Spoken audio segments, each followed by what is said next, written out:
Has anyone pitched you, Kay Cannon, on Pitch Perfect, the musical? Yes, they have.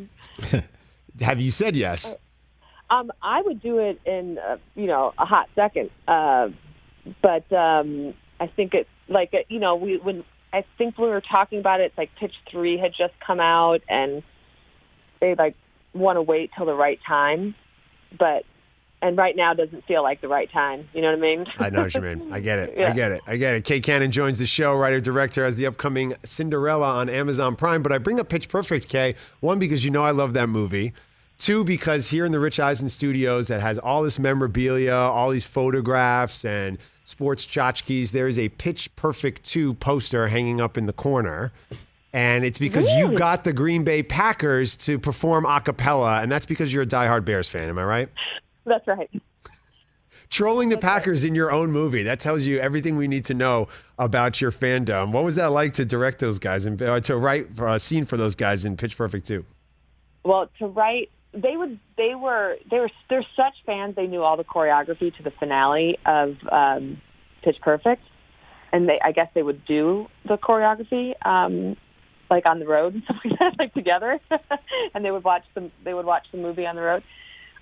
But I loved, they were open to doing anything. So writing for them was really fun. And then also I would stop myself and be like, oh my gosh, I cannot believe I'm writing for them. Like that they were open to doing whatever and all the different jokes that I did them. And then I saw them, the first time I met them was at the premiere actually. And when we were before going in, and I ran up to them and I thanked them for doing the movie. And then I was like, I'm a Bears fan.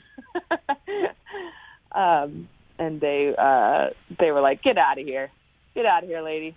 How deep does that Bears love go? I know Chicago sports are a thing. We've talked about it a lot over the years, but what are some of your memories over the years connected to the Bears, and how deep does that fandom go? Well, I have to admit, recently I've relaxed a little bit just because Well, so have the Bears, so you're in good company. But for me, the 85-86 championship team is I think I was 10 years old, and I'm one of 7 kids, and with my mom and dad and everything, we would that sitting around and watching on a Sunday, watching the Bears play, and that team in particular, it was just magic, and so I my dad passed away 8 years ago, and I have his Bears jacket that in my closet, and it still smells like him, and it's just that whole I remember buying a T-shirt of the 85-86 Bears on the I'm from a small town, and they were selling T-shirts on the corner of Main Street, which is one of 2 streets in the small town I grew up in, and so it just and the fact that they did the Super Bowl shuffle, it was just a really magical time. And when I got married, my vows were all about Walter Payton and Refrigerator Perry being a magical couple. And I think I would said something when I can't see across the finish line, I'll become Refrigerator Perry and I'll throw you across, like when Refrigerator Perry threw Walter Payton across the finish line against the Dolphins. That's what every groom wants to hear from his bride, that they're going to turn into Refrigerator Perry. That's sounds very romantic, Kay.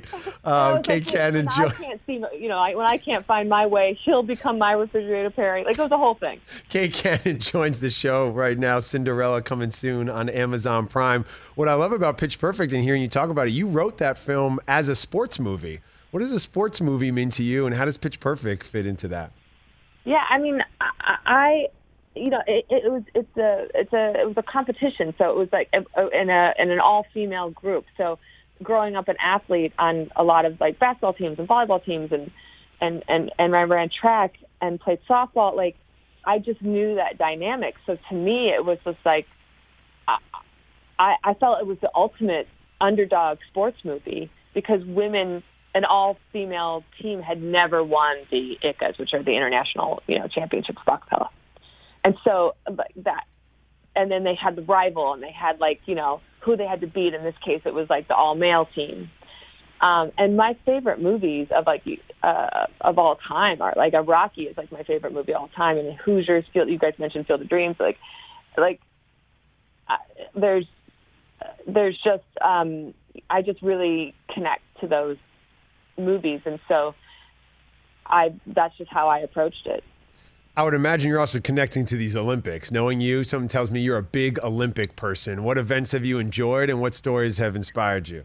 Yeah, I really, it's interesting because I'm of the time zones and the changes and everything like that. Like I find myself just like up all night watching Simone Biles. Obviously, that was I really was interested in watching her win the bronze. But when it comes to like track and field, like the that 400-meter hurdler, I'm forgetting his name now. I believe he was from Denmark, yeah, or he's from Norway. Oh, you're up at 3 a.m. watching hurdles. It all kind of blends together after a while. I mean, also the beach volleyball. That was pretty fun to watch. Watch the women win the gold. That was super fun. But it also, like, I was a sprinter in college, and just watching the sprinters, and of course, like at the Olympic level, like an 800-meter run is a sprint. So I'm just like so in awe of their abilities. Kay Cannon joins the show, writer, director, has the upcoming Cinderella for Amazon. And something that's kind of like your superpower, Kay, as a filmmaker, as a director, as a writer, is working with undiscovered talent. In sports, we celebrate young talent finding their sea legs. Josh Allen today getting a huge extension, kind of unheralded coming out of college. And then you have guys like John Moran exploding on the scene, or Sabrina out in Brooklyn. And so just young talent. What is it that you enjoy so much about working with people who haven't really proven themselves on screen yet? I love it, man. Like, I feel like I wouldn't necessarily cast them or take them on if I didn't feel like it was inside them already, And I think, like, when you compare that to an athlete that just has, like, raw, natural talent and ability, and to be able to, like, shape and mold that is really exciting to me. So, like anybody I cast, I do feel like I have to see something in them, and really it comes down to this notion of hard work. Like I think a big part of what I see in them is if I feel like they're going to work hard and try to get it right, and when I find somebody who's coachable, that's just fun, because you're just taking what their natural abilities are, and you're helping them hone it, and they're thirsty to get that, like they want that kind of attention, and I'm a teacher by trade, really. I mean, I have a master's in education, so like I really feel like that's just me, like teaching in a different capacity. Did you have to teach John Cena how to use the funnel on blockers? I mean, I never laughed harder than it was like 3 a.m, and I was just shouting jokes at John Cena while he was bent over with hundreds of extras. That's not John Cena's not a man who's afraid to get naked in front of people. Like he's totally comfortable, like having his pants down.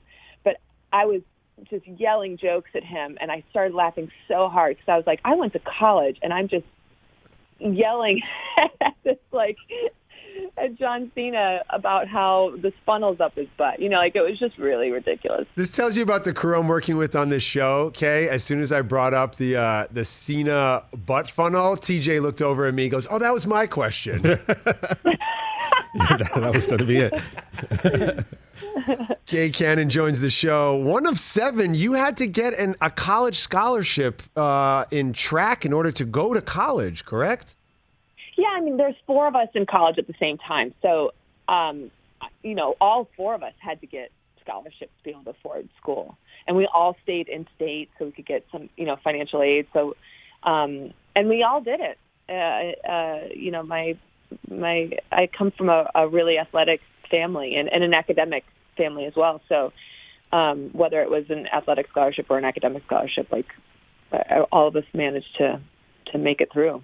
No, it's incredible, and it's so cool to hear a filmmaker in your position have such a great affinity for sports, and then you're able to switch gears and do something like Cinderella as well, which is coming out on Amazon, a totally different interpretation of Cinderella. I would imagine that not too many sports references pop up in it, but tell me about the experience making the movie.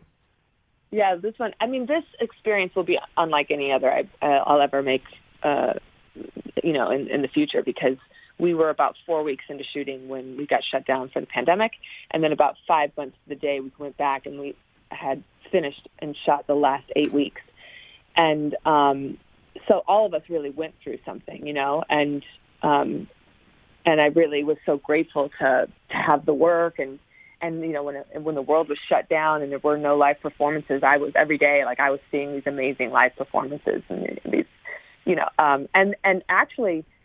There is a little bit of sport in it. There's not sport references in Cinderella, but Nick Galitzine, who plays the prince, he was a really great rugby player, and he's so again casting somebody who I thought was coachable. He had to learn how to ride a horse. He's not, he had to really train to dance at a certain level. And sing in a different way that was maybe outside of his comfort zone, and he just killed it. He did so great. And so, the dancers are athletes, so in that way I was really it was kind of exciting. But the movie is just really joyful and fun and a good time, and I'm hoping that people will just sing along and dance and laugh, and in a time when we probably really need to be doing those things. We look forward to the film, and we look forward to seeing Justin Fields under center for the Chicago Bears. I think the longer they have Andy Dalton, the more problems you guys have. Wish you luck this year. Best of luck. Thanks so much, Kay. Appreciate it. Thank you. Kay Cannon joining the show, Pitch Perfect writer on 30 Rock, and directed John Cena with a butt funnel in Blockers. Hey, you watched all the way to the end. Thanks for that. Watch more right here.